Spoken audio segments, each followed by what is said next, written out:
Hi, welcome to Family We've Got Your Back. I'm Michelle Christensen. I have a degree in family science, and this is my husband Trent, and he has a mathematics teaching stats composite True.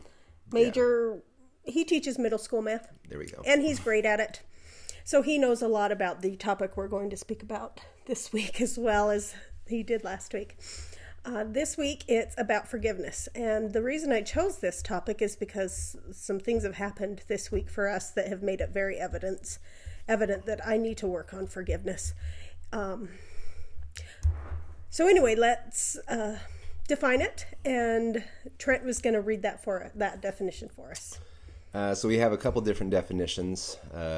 First definition is to grant pardon or remission of an offense, debt, etc., or absolve.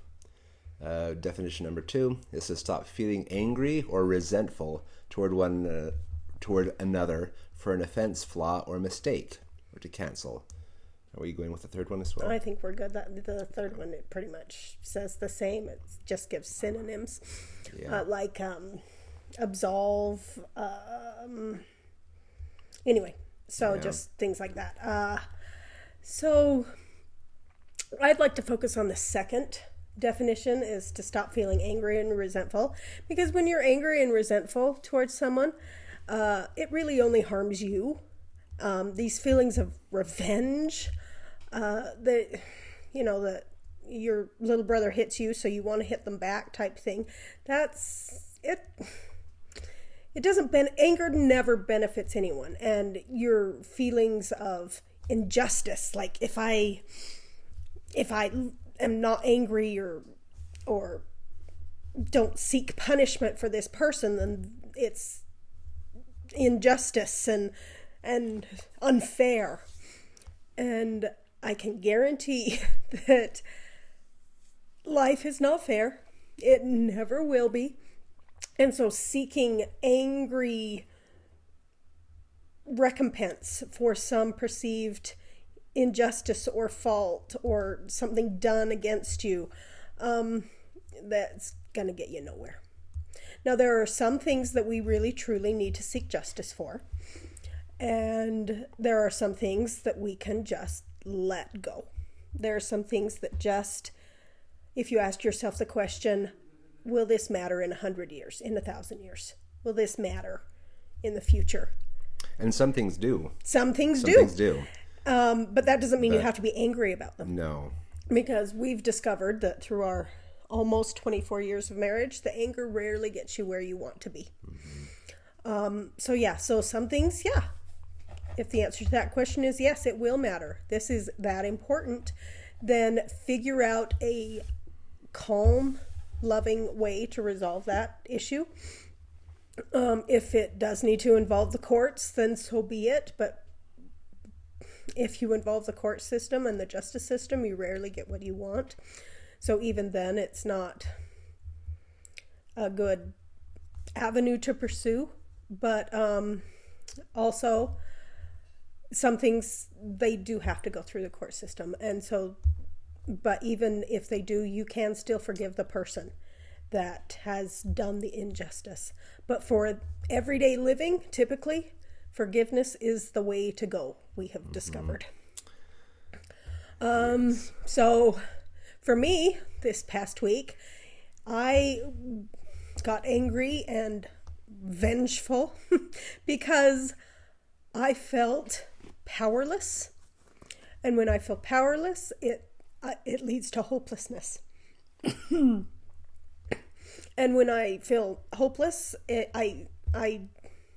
it's not a good situation for me. And it's hard for me to forgive when I feel powerless and hopelessness. What gets you to a position where you need to forgive another? I think there's a lot of commonalities between our situations there. Most of my injustices deal with teenagers, right? And so, or your children, who are teenagers, mostly teenagers. Right. Some are adults. And so the idea that when when you're in my class, you should do this, this, this, and this, right? When you're at home, you should do this, this, this, and this. And so we have all these expectations that make it hard. And we're all human. We're all imperfect. We all make choices and decisions that are not wise. And so that's true. I like that you said that we're all human and therefore imperfect. It's true. Nobody's perfect. And if you say something like, well, they did this to me and this was a bad, wrong thing to do. But if you look at all the bad, wrong things you've done to other people, like it's like you're judging your best self against their worst self. Right. And that's, I don't want to use the word unfair, but that's, that's not a kind and respectful, loving way to live. No, I mean, last week we talked about other mindedness. That's right. Other-mindedness. Selflessness. Right. And it's just hand in hand, right? It's the same thing. Many of these good qualities, what's the word? Combine, are symbiotic, or have a relationship. Align. Yeah, are connected in some way. Yes. So yeah, when you feel powerless, you tend to be angry about that situation. Right. Yeah. And the thing is, the person who's offending you is just trying to have their own version of power. And so your power and their power are colliding. In a negative fashion. So one way to prevent anger or even the need to forgive because you weren't offended in the first place is, one, choose not to be offended, and two, alter your expectations. Yeah. For example, if you expect someone to do something and they do not do that, or I noticed you said the word should. You expect that they should behave in a certain way and they just choose not to, or are incapable of behaving the way that you say that you want them to. Well, again, have a little empathy, realize nobody's perfect, and if they wanted the same things you did and they had the same knowledge that you do, maybe they wouldn't have made that choice. Right. Because their priorities may be different. For sure they are different. Right? Yeah. I don't know anybody who's exactly the same. No. And everybody makes different choices based on their current knowledge, and not everybody tries their best.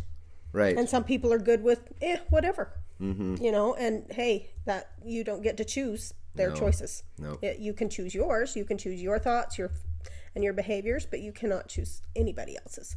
And so not lowering your expectations, but just changing your expectations, knowing that you do not get to choose their behavior, and so therefore choose not to be offended by what they choose to do, is one way that I have learned to not even get angry and avoid offense.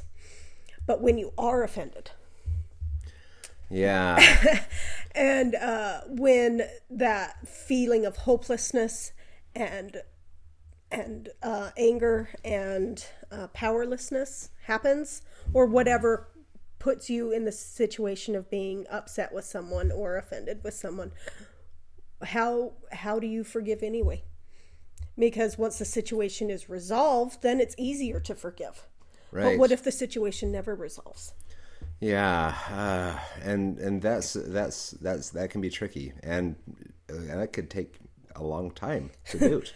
I have a couple situations in my life that I still feel powerless in, and I work not every day, but every time the situation it comes up in my mind, I have to work to let that go again and again. And I feel like I do it, and then I'm fine, and then it comes up in my mind again, reminding me of the situation, and then it's like the anger happens all over again.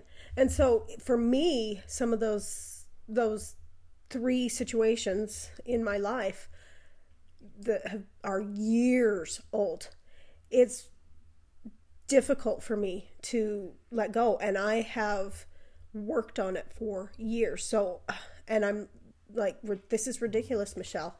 Yeah. Set down that bag of rocks that is holding back your heart and hurting. You're only hurting yourself. You're not hurting the people that are involved.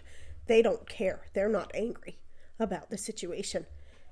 So let it go, right? And so I know this is ridiculous. And so it's like, so this week of being reminded, oh yeah, you need to work on forgiving this current situation and in the past situations that you've held on to that you need to just let go. And so I've been really thinking about how I can do that. And one of the ways is to just change how you think about it. Yeah. Because in this current situation, as soon as I felt listened to and heard, I didn't feel powerless anymore. I felt there were options, and the hope and relief that brought, it was immediate relief, and the anger just went away. And yes, the situation is still unjust and unfair, and we still need to pursue fixing that situation, but it's with a lighter, loving, kind heart, a non-vengeful heart that we are pursuing justice in this situation. And so I just think, yeah, okay, so changing the way I thought about the situation, whereas I gained hope because someone else in the situation stepped in and I, validated my concerns, but that's not always how it's going to happen. Right. So what do you do in the hopelessness, in the midst of it, or knowing that this situation is not going to change? How do you let go? Well, I think... How do you forgive? I think a lot of it is using, techniques where you are thinking about their situation, right? I mean, you try to think about... We refer to people that have road rage type of thing, right? This is an easy thing. You get angry when people cut you off. You get angry when you do with stuff like that. Because you're only seeing things from your perspective and not theirs. Yeah, they could be taking their wife to the hospital. Yeah, we don't know. We don't know. There's anything. So changing the way you think about their situation in a less judgmental way helps you to not be upset. Right. Yeah. So to interpret that in a different situation, so you're saying be less judgmental, more empathetic, more understanding. And when you are empathetic and understanding, then the anger tends to evaporate. Yeah. Is that what you're saying? Yeah, I think so. I mean, it helps you let it go, and it's like, they're having a rough day, whatever. We just don't know. And so it's better to invent almost. Yeah, kind of like create a story that makes their action okay to you. That, like, one of the synonyms is excuse. So to excuse their behavior. Excuse their behavior. It's like, that's, there's a reason for it. To provide a valid reason in your mind for their behavior. Yeah. And if it's somebody that you have to deal with every day and they offend you every day, you have got to reframe how you think of that person so that you don't get offended. Give them the benefit of the doubt. So I don't know. This is a really difficult topic for people, and especially for me. Like, for most things, I do not get offended. I just choose not to be offended. But for some things that really matter to me, it's difficult for me to let go. And once again, it's because they matter to you. Because those they things, matter. Those things may not matter to the person who offended you. So asking yourself, will this matter in 100 years? Yes, it does. Right. So how do you do it? Well, if you believe in a higher power, I say pray for help. And one of the ways you can phrase that plea for help to your higher power is asking, please help me come up with a different thought, or please offer a different thought for me so that I can feel peace, or please help me feel peace so that I can change my thinking, because sometimes you want the other way around. Yeah. It's like, oh, now that I feel peace, I can have the brain power, the space to think, because when you're so angry, it is difficult to think. Right. And so sometimes you need the emotion to change first, and that's where a higher power can step in and help. But if you do not believe in a higher power, then I suggest you think do some meditating and pondering and thinking so that you can create a safe place where you can come up with different options for that person and let go. Yeah. Yeah. Decide what really matters to you.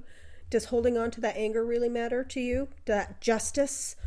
Or do you want to, say, I want to be a loving person. I want to grow. I don't want to have this anger in my heart, this resentment that will make me bitter and change who I am.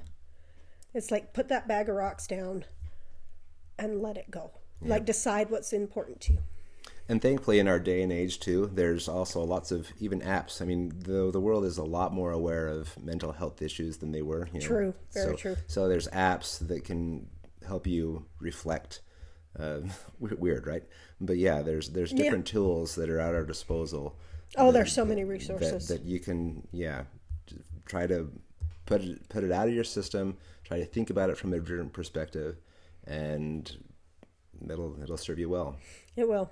So the activity for this week is choose one thing in your life that you need to forgive. One person, one situation, one group of people, whatever it is, and work on reframing that situation in a way that you can have peace and that you can have resolution in your own mind, that you can let go and not have it be so cancerous or cankering your soul. So anyway, good luck on your forgiveness this week. And thanks for joining us. You can ask any questions you would like with email by reaching out to family. We've got your back at gmail.com. So anyway, thanks. Bye-bye. Have a good week.